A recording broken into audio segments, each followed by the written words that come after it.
Hell yeah, dude. Corruption number 2. 3, 2, 1. Oh. Yo, that's a double implicit. That's a double implicit. Pog or Resolute Technique? Is it going to be Pog or Resolute Technique? Holy freaking Welcome. It's your friendly neighborhood Badger here, and I'm back to talk about my new character. If you saw the last video, you would have known that Discharge has basically run its due course. I had some fun and maybe some not fun with it. But I basically benched that one to move on to a character that's ultimately going to be way tankier, have way more damage, and just way more quality of life. Discharge is fun, but to be honest, this is just not the league for Discharge, because Scourge mechanic just one-shots that character. But hey, no regrets, because we're zooming into a really, really crazy character right here. So, what are we playing? Well, you probably know by the thumbnail, or maybe at the start of the video, we are playing a Strength Stacker. We have 1001 strength right now on this Chadger character, because he is a bit of a Chad. My MTX setup, by the way, guys, how freaking cool is this MTX setup? My 2 rats, my Scarecrow helmet. Anyway, I'm really, really happy with everything on this MTX. It's one of my favorite setups.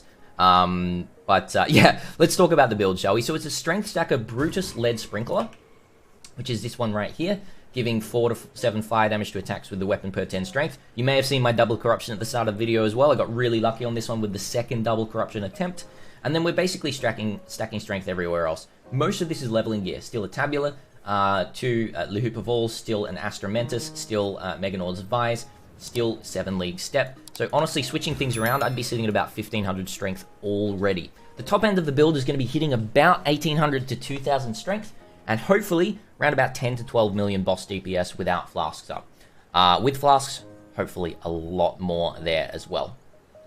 But how am I actually dealing damage? What am I playing? Well, I'm actually playing Totems, because Chieftain is really, really amazing for Totems. And we're actually using the new Earthbreaker support, which was added last league, meaning that we can use other slam skills as Totems. So we're going to be using Consecrated Path.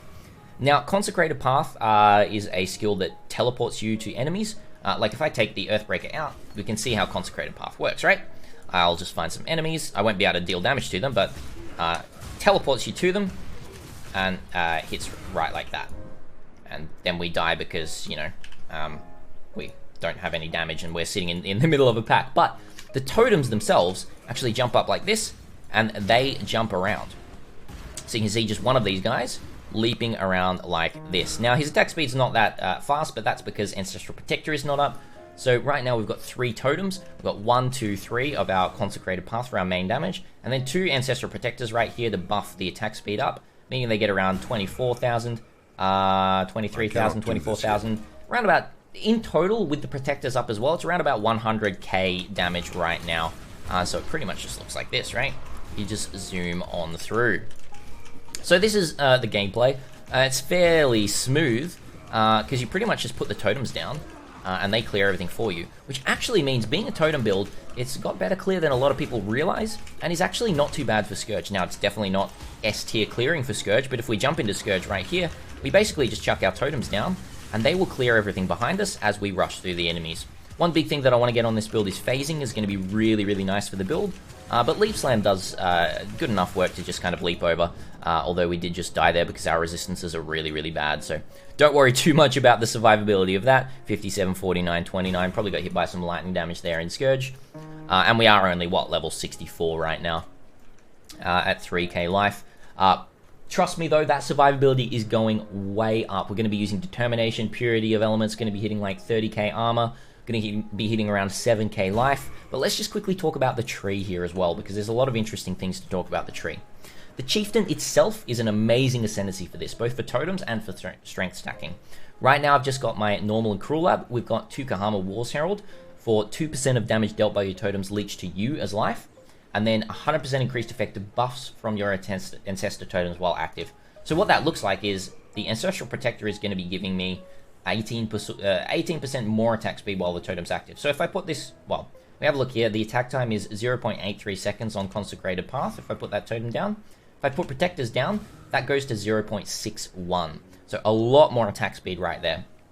Really, really nice for boss damage. So it kind of looks like 2 Protectors, 1, 2, 3, curse the boss, and then these just demolish the boss.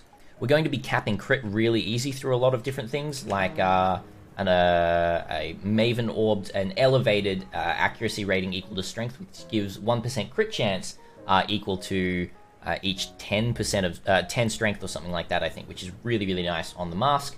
And then just gearing up a bunch of the rest of the gear right here to basically have capped crit without even needing to use a Diamond Flask or anything like that. But we probably still will use something like a Bottled Faith in the end game. And then the next one is Arangui. So Moon's Presence. Totems are immune to fire damage, making them tankier.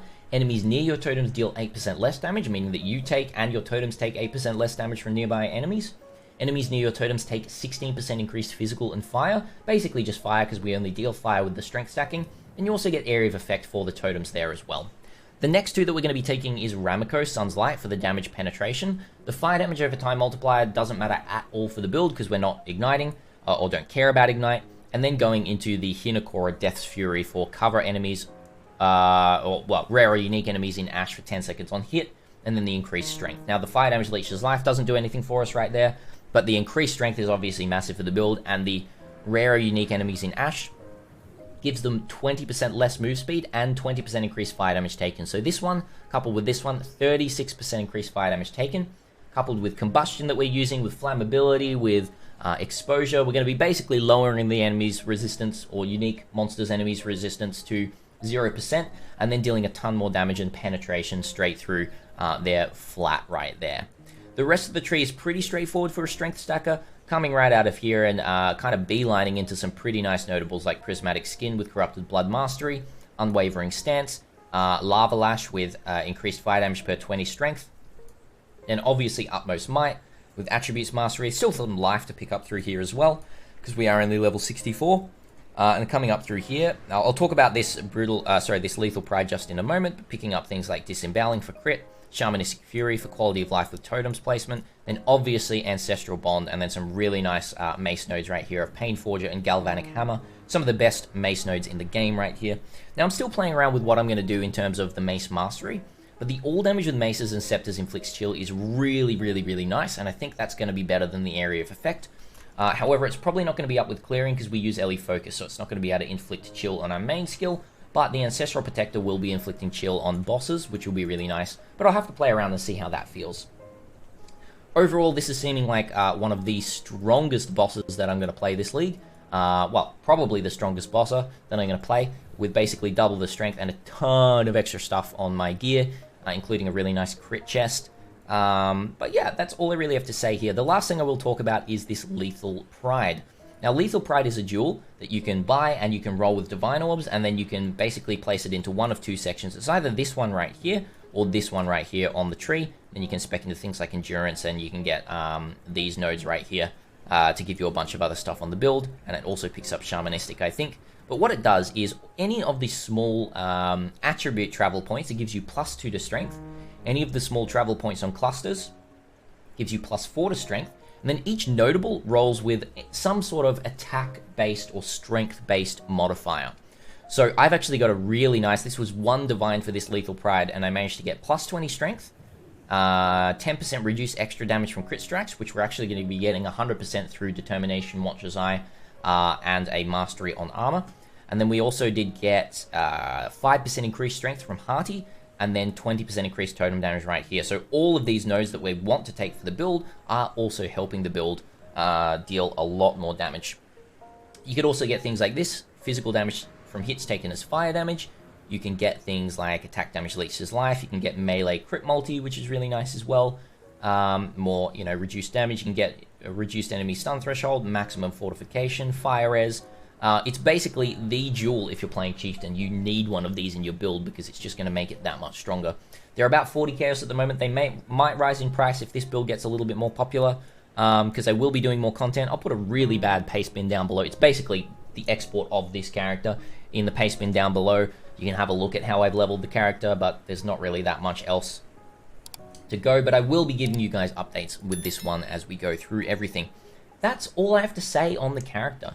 If you enjoy how this looks, definitely come catch us live on twitch.tv/thisisbadger. We'll be playing this for the next few days, to generate a ton more currency to then roll into probably either like an Int Stacker or some sort of tornado shot or something like that for map clearing. And we're just going to go zoomies through some Scourge maps after we've grinded a ton of currency. Grinded? What do you say? Anyway, ground a ton of currency for this character. Probably that one.